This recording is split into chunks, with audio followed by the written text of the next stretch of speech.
Meia-noite, algumas semanas atrás, na cidade de Nairobi, no continente africano. Eu, com o nosso time da televisão, pegamos um avião 747 de Nairobi para ir a Londres, depois para Nova York, depois para Atlanta e depois Baton Rouge. Tínhamos terminado de gravar o especial na África Oriental, que mostraríamos algumas semanas depois. Quando chegamos em Londres, descobrimos que os computadores em Nairobi, de alguma forma, tinha apagado nossas reservas saindo de Londres, e infelizmente não tínhamos reserva para sair dali. O pessoal da companhia aérea começou a trabalhar ali imediatamente. Através de sua eficiência, conseguiram assentos para nós no Concorde britânico, o grande avião britânico que voa a quase 1.400 milhas por hora, o único que existe assim no mundo. E enquanto saíamos do aeroporto de Londres, e rapidamente fomos subindo, virei para o Senhor a meu lado e em meio à conversa ele mencionou que era empregado de uma das grandes companhias de petróleo da América e tinha acabado de sair de um dos países do Oriente Médio para trabalhar ali com o seu programa de desenvolvimento de petróleo. Estávamos discutindo isso. E um pouco depois, em meio à conversa, perguntei a ele se ele era cristão, se conhecia o Senhor. Ele era um senhor assim mais velho do que eu, com 60 e poucos anos, de uma aparência distinta, conhecia muita coisa em relação à sua área, o trabalho que ele tinha. Ele deixou de olhar para mim, na verdade abaixou o rosto, colocou o dedo em seu queixo e ficou calado um tempo. Quando ele não respondeu, eu meio que quebrei a vergonha e falei: Senhor, você conhece a Deus? A resposta dele não foi sarcástica, a resposta dele foi educada. Ele virou para mim e falou: Reverendo, eu honestamente não posso dizer que conheço, eu não sei se existe um Deus. E ele disse: eu acho que eu deitei na cama por horas e horas, várias semanas, pensando nessa pergunta que você me fez agora. E ele disse: eu sei que estou envelhecendo, meu cabelo está branco e o que existe eu estou para encontrar. Até mesmo por fora eu só tenho mais uns anos de sobra. E ele falou, falando mais consigo mesmo do que comigo, eu acho, ele disse: eu tenho feito essa pergunta e feito essa pergunta para mim mesmo, se é que existe um Deus, e quem é Deus? Como Ele é? E é claro que eu tive a oportunidade de, uma terminologia simples, poder dizer a ele sobre esse grandioso Deus da glória.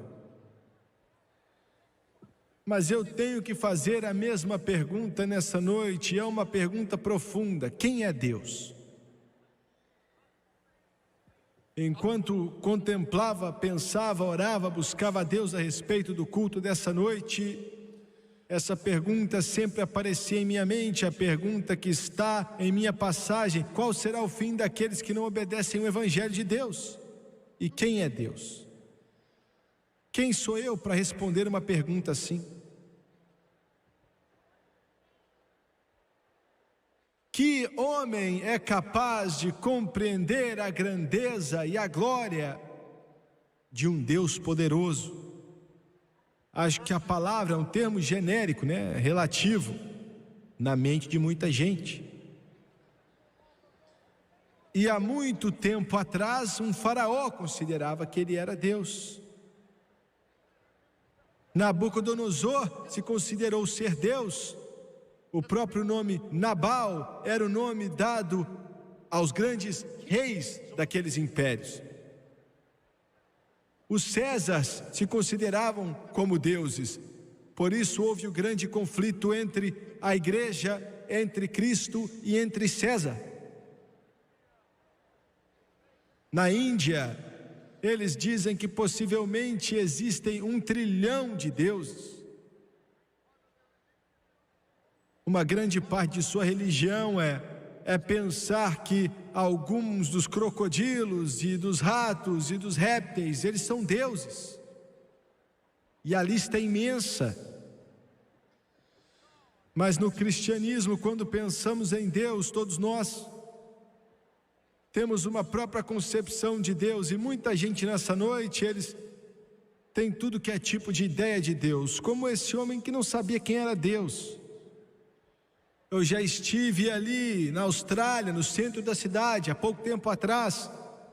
Uma multidão estava ali, eles estavam protestando sobre o desemprego, e centenas, milhares de pessoas se juntaram para protestar. Eu não sabia que estavam fazendo aquilo, mas eu estava lá, e um jovem chegou para mim, minha programação passa lá. Eu não sabia quem ele era, ele nunca se apresentou, na verdade nunca falou meu nome, só chegou para mim. A terminologia dele foi chocante, porque ele começou a amaldiçoar a Jesus Cristo na minha cara. Eu viajei o mundo inteiro, já ouvi muitas coisas, você também, mas existe algo a respeito de uma pessoa criada na imagem de Deus que amaldiçoa a Deus de propósito, sabendo o que estão fazendo. Isso é uma experiência sombria e muito chocante de se ouvir. Surpreende você. Há pouco tempo atrás, eu estava na Califórnia e estava ao lado da cama de um homem de 90 anos que estava morrendo. Segurei a mão dele e a pele dele já estava bem clara, ele tremia. Olhou para mim com um sorriso no rosto e disse: irmão Swagger, é hora de partir e eu estou pronto. Ele disse: eu quero ver o meu Redentor, eu quero olhar para a face dele. Eu mal posso esperar para chegar lá, porque eu sei em quem tenho crido, e estou certo de que é poderoso para guardar o meu depósito até aquele dia.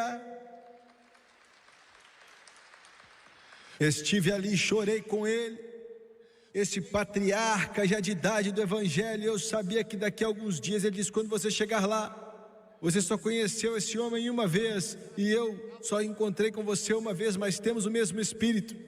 Ele falou: tem algo sobre nós que se encaixa. E ele diz: quando você passar pela porta das pérolas e você ver a sua família, olhe para a direita e eu vou estar ali ao seu lado. Glória a Deus. Mas enquanto eu estava contemplando, essas são as 3 abordagens a Deus hoje. Muita gente no mundo nem sabe quem Ele é. Outros os odeiam. E alguns, glória a Deus, o aceitaram e eles sabem quem Ele é. Hoje eu olho para nós e vejo um mundo que está fundado no pecado. E o mundo de hoje, ele tem uma figura errada de Deus. Satanás conseguiu demonstrar a Deus como algum déspota, algum monarca, um ditador. Semana passada mesmo, eu estava conversando com um homem, amigo desse ministério, um dos homens mais graciosos, homem de negócio. Ele falou: irmão Swagger, eu tenho que te falar.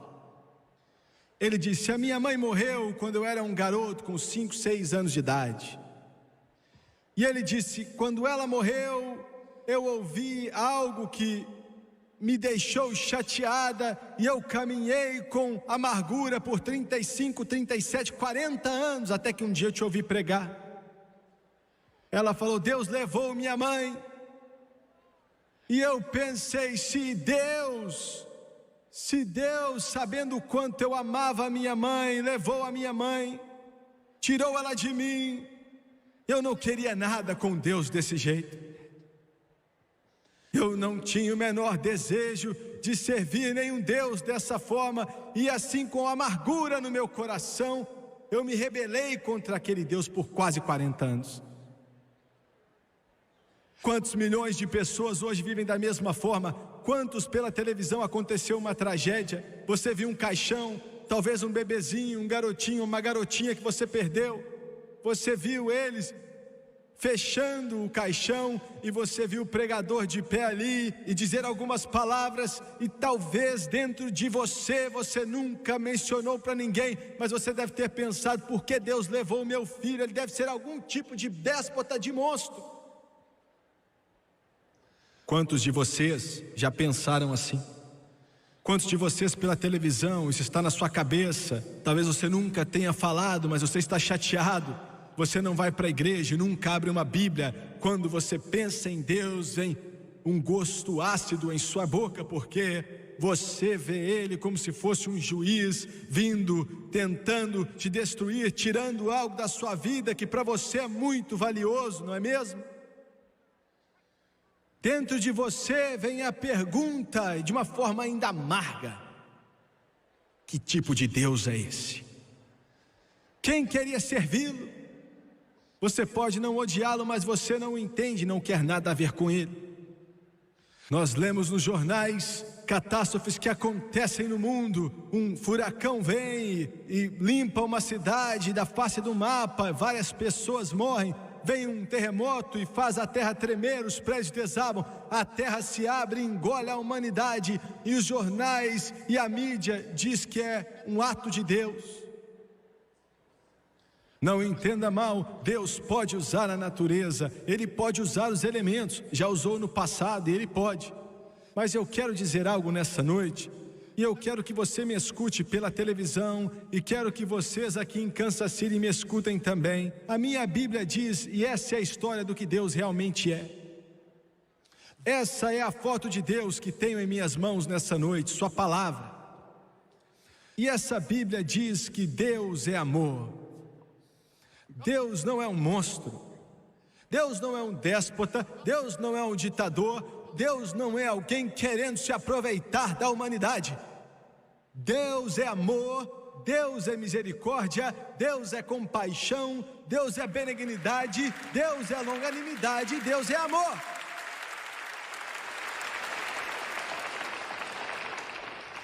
As terríveis tempestades que vêm sobre esse planeta Terra e trazem tanta destruição, já passou pela sua cabeça que o príncipe do poder do ar pode ter trago essas coisas, Satanás?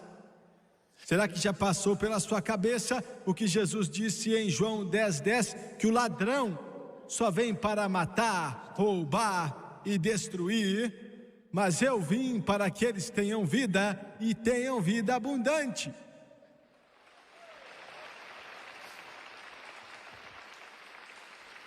Eu vou chocar alguns de vocês também. Deus não é um Deus de morte.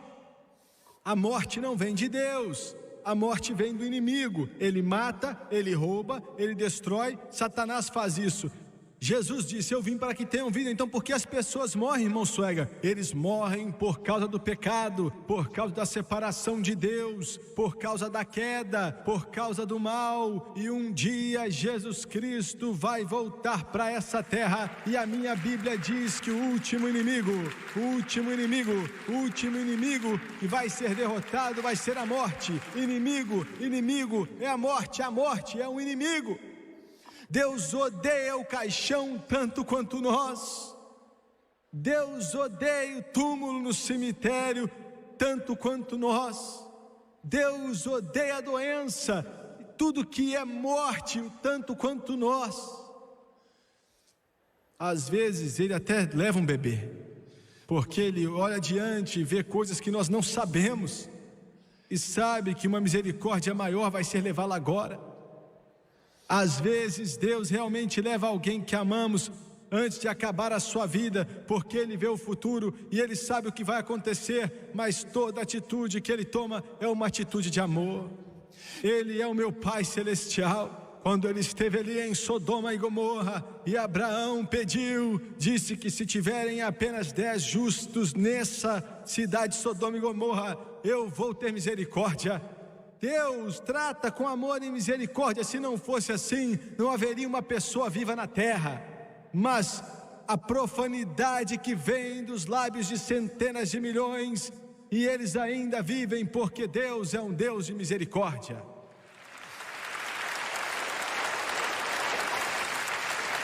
Pare para pensar nisso. Se Deus fosse o déspota que a maioria do mundo pensa que Ele é, a Rússia soviética, que levanta o punho na face de Deus, já teria sido aniquilada há muito tempo atrás. Mas independente deles amaldiçoando, serem ateus, a sua profanidade, ainda estão lá, porque Deus não é um assassino, Deus não é um destruidor, Ele não destrói a nada. Ele fala com as pessoas com compaixão, Ele trata com as pessoas com longanimidade, não querendo que nenhum pereça, mas que todos cheguem ao arrependimento. Esse é o tipo de Deus que Ele é. Ele é o meu Pai Celestial. Eu estava em uma grandiosa cidade há um tempo atrás, fazendo uma cruzada, e eu fiz algo que geralmente eu faço bastante. Hoje em dia eu não faço mais isso. Eu amo as crianças, e eu ia falar para as crianças alguns minutos antes do culto começar, domingo de manhã. Eu acho que eles estavam ali, umas 500 crianças num lugar. Criancinhas assim de 2, 3 anos, rapazes de 5 anos assim, vestidos como se fossem homenzinhos de negócio. E eu tocava o piano, cantava um pouco para eles, e eles conheciam minhas músicas melhor do que eu, e cantavam comigo. Alguns levantavam as mãos, outros cantavam, as menininhas também. E alguém entrou ali, me cutucou e falou: você tem que vir, vamos começar o culto, centenas, milhares estão esperando, você tem que vir. E eles falaram: mais. Aí eu cantei mais uma. Aí alguém voltou e falou: vamos, está na hora, irmão Swagger, já acabou isso aqui, vamos entregar o culto para você agora. Aí eu falei para as crianças: eu tenho que ir embora. Aí eles vieram, me abraçaram, beijamos e tal, limparam o nariz em mim. E eu falei para eles: tem que ir embora. Eu saí, não me chamaram de irmão Swagger, me chamam de Jimmy, né? Sabe como é que é? Aí eu saí no corredor, saindo rápido, e uma garotinha vem para lá. Ela era a única no corredor, meio que correndo, me seguindo, e ela é assim, a essência da feminidade. A mãe dela, seja quem era, tinha vestido ela em um vestidinho rosa, assim, com algumas coisinhas na parte de baixo. E ela tinha assim um laço bem grande na cabeça, cabelinho louro até o ombro, devia ter uns 4, 5 anos de idade, garotinha pequena. Eu olhei para ela, virei e eu vi que ela estava me seguindo. Eu parei, eu sabia que ela queria algo, e ela estava com o dedo na boca, estava com vergonha. Ela não queria olhar para mim. Eu falei: queridinha, você quer o irmão Swagger? Ela olhou para mim, não queria falar nada, né? Aí eu meio que sabia o que ela queria. Aí eu abaixei e fiz assim: vem cá. Aí ela esqueceu que era uma garotinha. Ela esqueceu que estava vestida bem, toda arrumadinha e cheia de laço. Ela saiu correndo, pulou nos meus braços, colocou as pernas em volta aqui de mim, me deu um beijo bem alto aqui na bochecha, molhado, e ela falou: eu te amo, irmão Legli.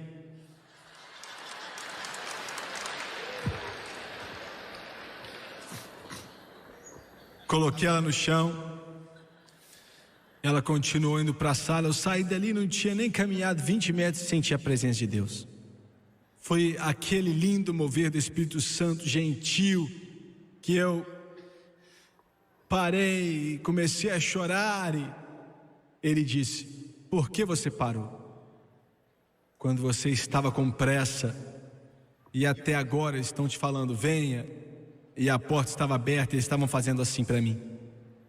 O pessoal do culto principal. Eu não sabia o que dizer. E ele disse: você parou porque ela te disse que te amava.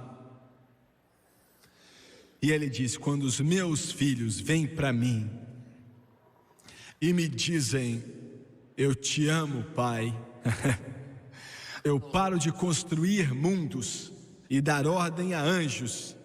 Eu vou até eles e os tomo em meus braços, porque esse é o tipo de Deus que eu sou.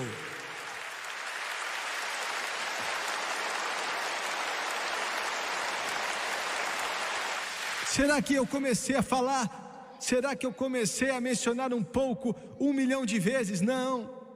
Que tipo de mente pode compreender? Que tipo de mente finita pode entender a glória, a magnitude do poderoso Deus? Nós, em nosso estado caído, não podemos nem começar a compreender sua grandeza, sua glória e sua majestade. Mas eu sei que Ele é o meu Pai Celestial.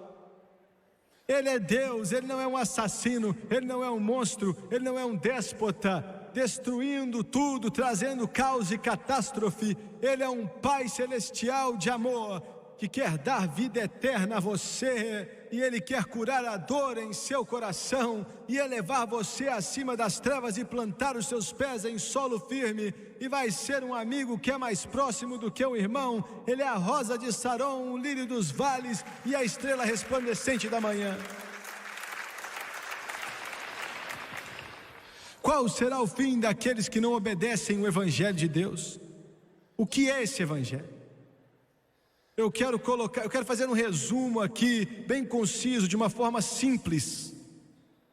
Toda a história de Deus e do homem se resume em poucas palavras. O homem é a maior e mais linda criação de Deus. Mas ainda assim o homem caiu em Adão. O homem recebeu a dívida da morte por causa da desobediência e do pecado. Deus que é alheio ao pecado, Deus não pode pecar, Deus não pode nem ficar na presença do pecado. Deus que os querubins clamam santo, santo, santo, dia e noite em sua presença, um Deus santo. Olhou para o pobre homem condenado à morte e queimar eternamente no inferno. Enviou o seu Filho Jesus Cristo para salvar a humanidade. Salvar a humanidade da ira do pecado, salvar a humanidade da separação do homem de Deus. Sabe qual é o maior problema hoje? O problema é a separação entre você e Deus. O pecado separa o homem de Deus. Esse é o seu maior problema. Veja bem, você é mais um ser espiritual do que um ser físico. Você é um ser espiritual criado na imagem de Deus. Sabe a razão pela qual alguns de vocês têm colapso nervoso e alguns de vocês são alcoólatras e viciados em drogas e milhares de outros problemas? Não é por causa das pressões da vida e por aí vai, é porque você está separado de Deus e você caminha nas trevas e você não tem a vida de Deus em seu coração, porque para o homem estar como um com Deus, a única forma que isso pode acontecer, o homem não pode se salvar, tem que ser através da confiança em Jesus Cristo, que Ele pagou o preço pela redenção do homem, e você tem que aceitar a Jesus. Isso é simples. Se você não aceita, você vai para o inferno e queima lá para sempre. Espera aí. Jimmy Swaggart, é aí que eu tenho um problema. Eu não posso entender Deus enviar uma pessoa para o inferno e a pessoa queimar ali para todo sempre. Você quer dizer que o inferno é um lugar literal? Sim. Você quer dizer que o fogo é verdadeiro? Sim, é verdade. Você agora quer acreditar nisso? Eu creio porque essa Bíblia diz. Há um inferno, as chamas são verdadeiras. Deus nunca criou para o homem, Deus criou para o diabo e seus anjos. Se você vai para o inferno, nunca vai acabar. Vai arder para todos sempre, daqui a 1 bilhão, 1 trilhão, 1 quadrilhão de anos até hoje, desde o tempo que você está ouvindo esse programa, desse momento em diante, 1 trilhão de anos. Se você não tiver Deus, você vai estar no inferno. Mas Deus amou tanto o homem que Ele não queria que o homem fosse para lá, não era para o homem ter ido para lá. Mas Deus então envia o seu único Filho, Jesus Cristo. Ele amava tanto esse mundo, que enviou o seu Filho para todo aquele que nele crê, não pereça, mas tenha vida eterna. Agora, esse é o Evangelho, isso são boas novas. O Evangelho são boas novas. Eu quero te dizer que são boas novas. Todo pregador deve saber que são boas novas. Eu quero que todo coral cante que são boas novas. Eu quero que todo cristão venha bradar da onde estiver que são boas novas. Eu quero que venhamos a cantar, pois são boas novas. Eu quero que todo filho de Deus venha cantar, venha bradar, venha falar a respeito disso. Não são tristezas que estamos com ela, não, mas são boas novas, que Jesus Cristo veio para o mundo para salvar os pecadores. Eu me alegro com isso. Tem algo em meu coração que flui quando eu começo a falar a respeito disso. Eu fico maravilhado, eu acho que fico. Eu não estou falando do que vem das bolsas de valores, ou quem ganhou o último jogo, ou quem vai ganhar o campeonato, ou quão alto está os juros. Eu estou falando das boas novas do Evangelho. Os bêbados podem ficar sóbrios, a prostituta pode ficar santa, as casas que estão quebradas podem ser felizes outra vez, e o pecador pode vir a Jesus. São boas novas. E eles nos criticam porque bradamos. Não é normal bradar quando se ouve boas novas? Não é não? Não é não? É anormal fazer isso? Não. Não. Você chora com notícias ruins.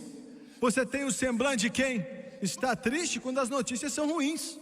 Mas quando alguém chega para você e fala: olha, você não tem que morrer, você não tem que ir para o inferno, você não tem que arder lá para sempre, há um lugar chamado céu, você pode ir para lá, e você pode caminhar nas ruas de ouro, entrar em portas de pérola, viver em uma mansão para todo sempre, estar na presença de anjos, e o Espírito Santo viver em seu coração e em sua vida. Escuta aqui, são boas novas, são boas novas, são boas novas.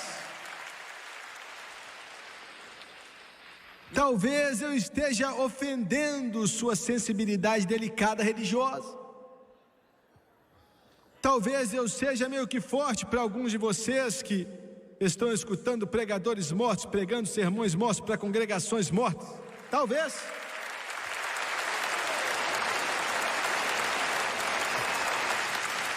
Mas eu não estou falando de um Deus que está morto. Eu estou falando de um Deus vivo. Eu estou falando do Deus de Shedraque, Mesaque e Abdenego. Eu estou falando do Deus de Pedro, Paulo, Tiago e João. Eu estou falando do Deus que libertou os cativos, que fez com que o aleijado caminhasse, que abriu os olhos do cego Bartimeu, que levantou o filho daquela viúva. Eu estou falando do Deus que levantou Lázaro do túmulo. Eu estou falando do Deus que salvou o Jimmy Swaggart quando eu estava indo para o inferno e escreveu o meu nome no livro da vida. Eu estou falando de um Deus que pode salvar sua alma e te dar alegria.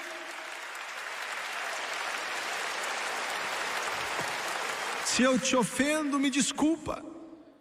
Se eu deixo você chateado, desculpa. Eu vou me acalmar daqui a alguns milhões de anos, quem sabe.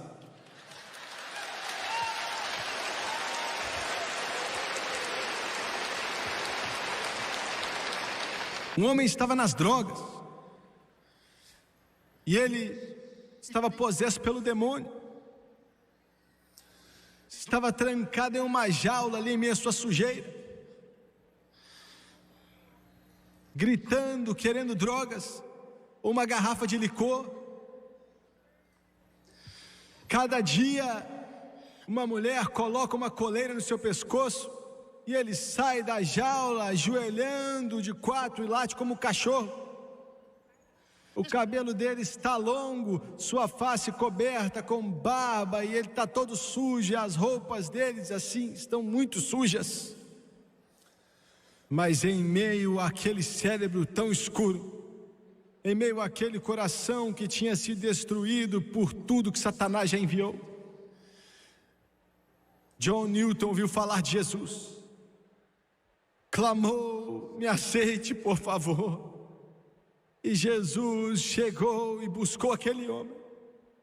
E John Newton escreveu a canção: maravilhosa graça, quão doce é o som que salvou um pecador como eu. Estive perdido, agora fui achado, fui cego, agora posso ver. Isso são boas novas, boas novas. Um homem se levanta em uma ponte ao lado do rio Siena, em Paris, na França. Ele coloca uma arma na sua cabeça, mas não tem coragem de puxar o gatilho.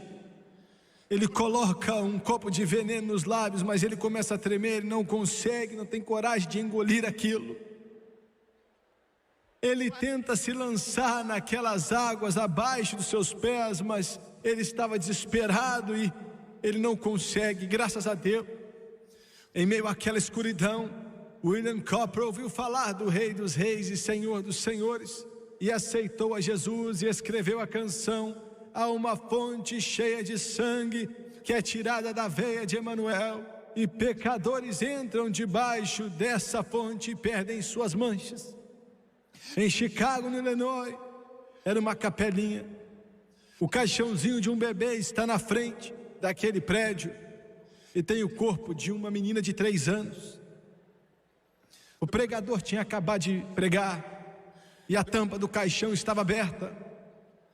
Os parentes, os amigos passaram chorando, com muita dor. E um homem chega ali, seus olhos são vermelhos como chamas vermelhos, porque tudo dentro dele queria beber.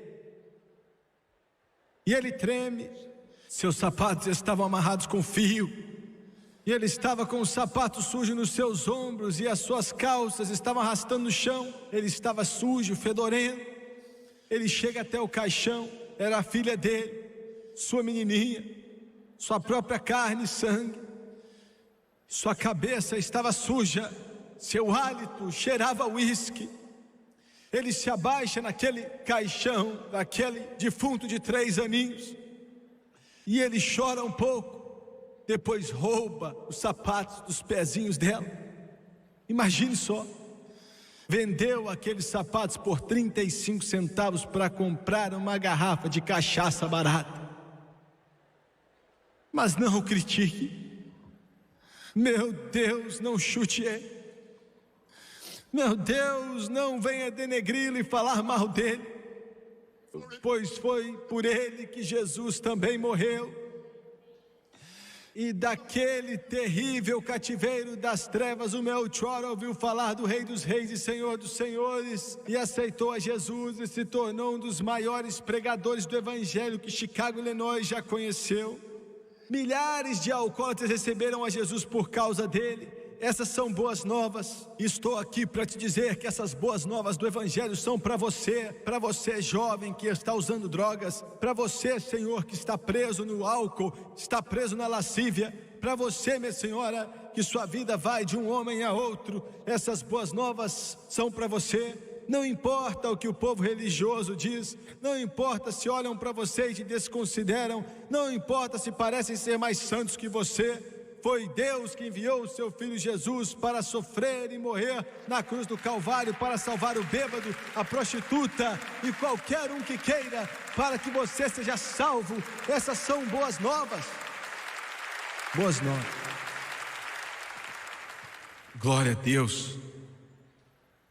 Qual será o fim deles que não obedecem às boas novas de Jesus Cristo? O fim. Todos vocês aqui, vai chegar um dia, no último momento, na última hora. Todos vocês que assistem pela TV, alguns de vocês o tempo é curto, para outros vocês têm uma vida inteira ainda, mas em comparação com a eternidade é apenas um pouco de tempo por vir. O que é a vida de um homem? É como o pêndulo de um relógio que se move rápido como um relâmpago. É como a vinda do carteiro à porta. É como um floco de neve que cai dos céus e brilha em sua beleza por um momento, toca o fluxo da fúria da água abaixo e desaparece. É como a faísca que sai de uma fogueira, ela brilha por alguns instantes em direção ao céu escuro e depois são extintas para sempre. É tão pouco tempo entre o berço e o caixão. É tão pouca distância entre o nosso oi e o nosso adeus. Um curto espaço entre o choro do bebê e o estertor na garganta. Qual será o fim? Quando a morte bater à porta e o fim estiver aqui, qual vai ser o fim? Qual vai ser o fim? A rainha Elizabeth tinha milhares de vestidos. Disseram que tinham 9.000 vestidos cheios de diamantes e de joias. em seu armário. Naqueles dias, a rainha Elizabeth, a rainha sobre um império onde o sol nunca se punha. As últimas palavras que a rainha Elizabeth disse: eu daria tudo que tenho por apenas 1 hora para me preparar e me encontrar com Deus. Voltaire lançou a França no ateísmo. Uma das mentes mais brilhantes, mas ainda assim não tinha o princípio da sabedoria, pois ele não temia a Deus. Voltaire trouxe à França a ruína. Ele riu desse livro e diz que daqui a 100 anos não vai haver uma só Bíblia na face da terra, a não ser em um museu empoeirado. Essa antiguidade chamada religião vai morrer. Mas quando Voltaire morria, todos que abriam a porta do seu quarto entravam ali. Ele estava como se fosse um demente. Ele parecia que estava sentindo um terror, seja quem fosse, os médicos, as enfermeiras, seja quem for. Ele chegava para trás e falava: não, não, não, Nazareno, Nazareno, não. Aquele que disse que Jesus nasceu um bastardo, como filho de uma prostituta que engravidou de um soldado bêbado. A última palavra que ele disse foi: tu conquistou, ó Nazareno. E a enfermeira que o viu morreu, que por toda a riqueza da Europa, ela não queria ver outro infiel morrer. Incidentemente, a casa na qual Voltaire vivia e se gabou tanto, que 100 anos depois daquela data não haveriam mais Bíblias a não ser empoeiradas em museus. A sua própria casa se tornou uma impressora de Bíblias.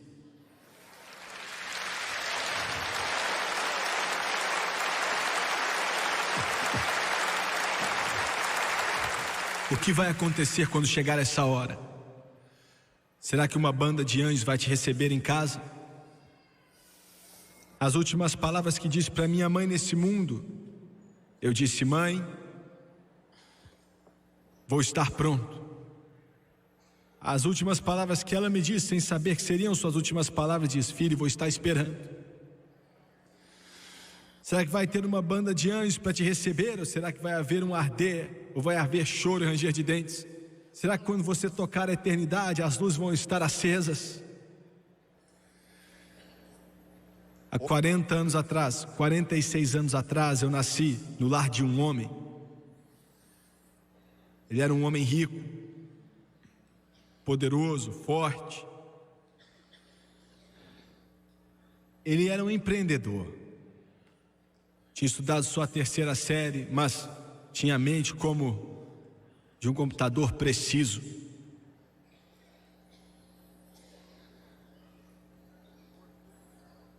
Ele valia milhões de dólares quando morreu e tinha várias casas em seu nome. E tinha milhares de acres de terra.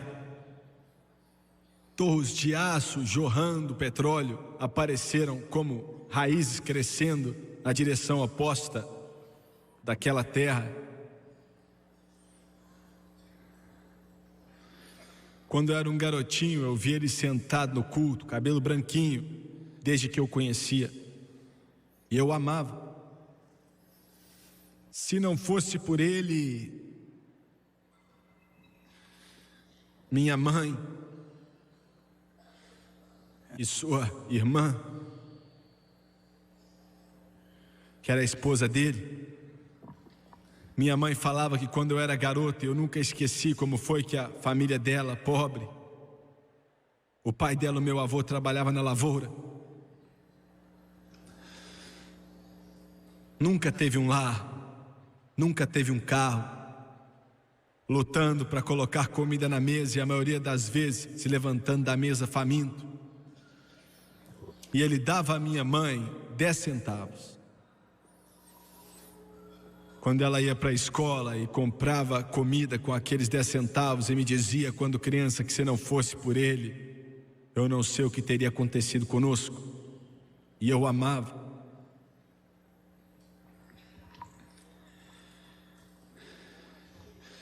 Quando garoto, eu vi ele sentado na igreja uma noite Eu vi aquela cabecinha branca cair e vi o Espírito Santo, a convicção, vindo sobre a alma dele. E não há nada mais santo do que quando um homem está entre a eternidade do céu ou no inferno. E Deus, o Espírito Santo, através daquele fluir, toca a alma eterna. E o meu tio tremeu, ficou com medo e chorou. O pregador naquela noite pregou sobre o inferno. E Deus falou ao meu tio. E ele não respondeu. No dia seguinte, a minha mãe estava na casa dele. E ele disse para ela: ontem à noite, minha irmã, depois daquele culto, eu tive um sonho. Eu vi o inferno. Eu me vi naquilo. E eu ouvi os gritos dos milhares. Eu ouvi o ranger de dente.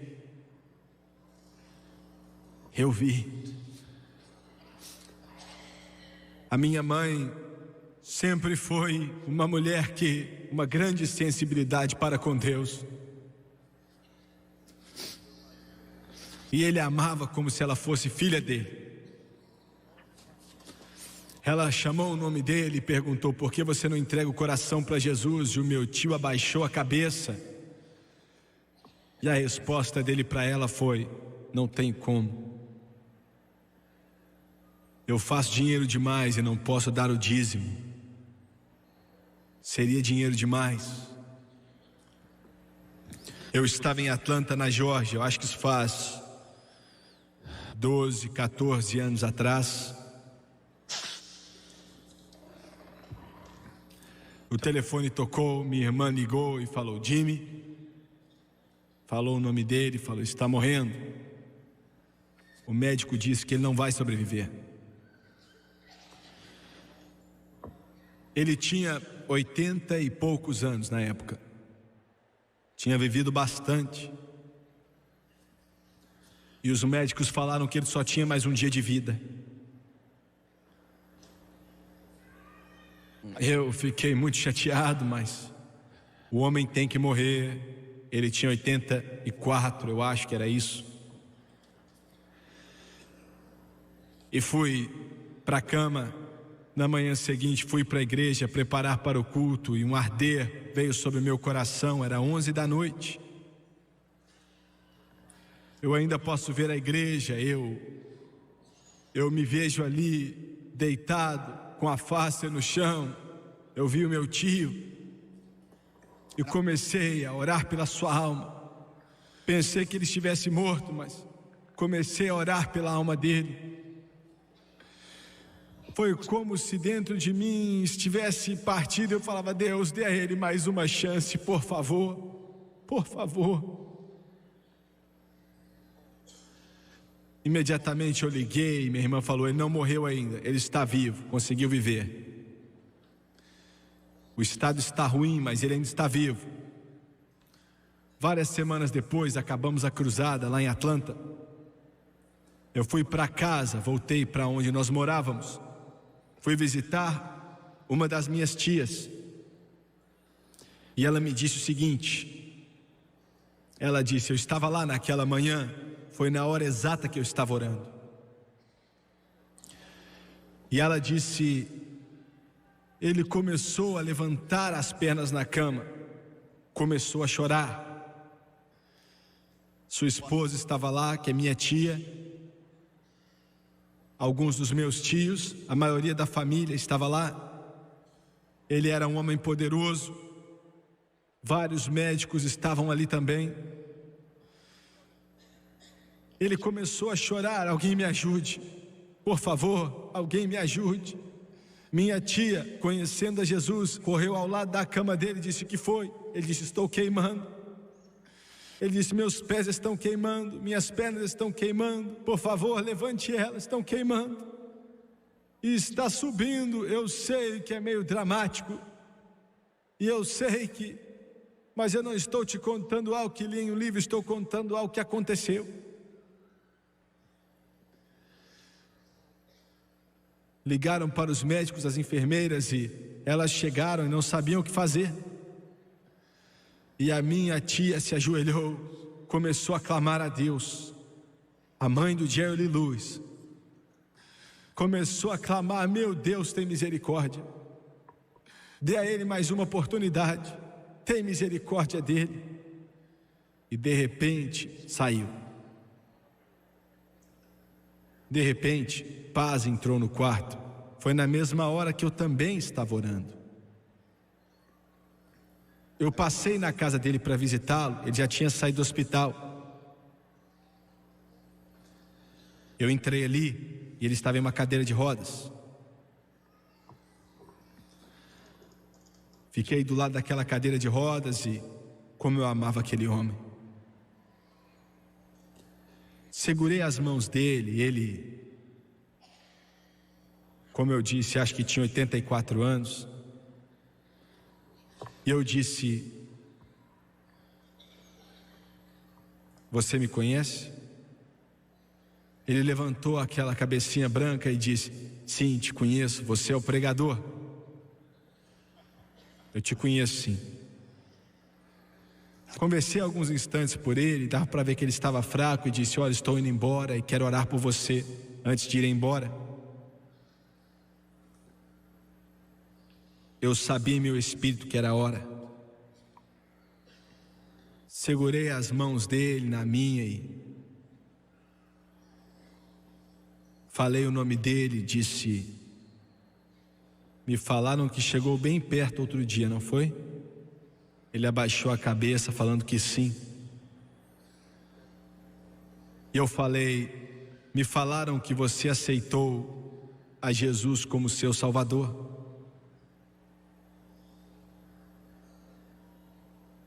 E ele abaixou a cabeça, com a voz baixa, mas deu para entender muito bem. Ele disse: não, estou velho demais, não tenho como mudar agora.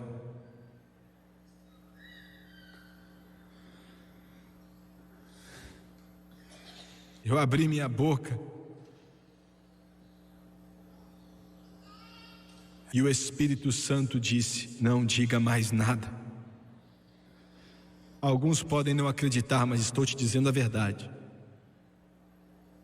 Eu senti um vento frio soprar naquele quarto. Foi tão frio, e ainda que fosse em agosto, em meio a uma temperatura muito alta, eu tremi.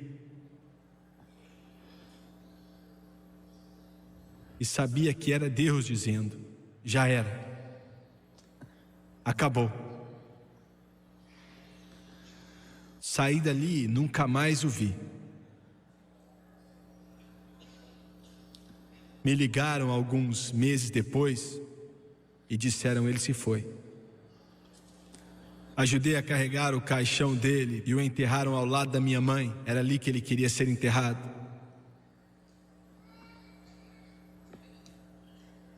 Eu não sei. Talvez naquele último instante ele tenha clamado por misericórdia. E se ele fez isso, Deus deu essa misericórdia. Mas quem escolhe o momento final é você. Nessa última hora, qual será o fim daqueles que não obedecem o Evangelho de Deus? Abaixe sua cabeça, por favor.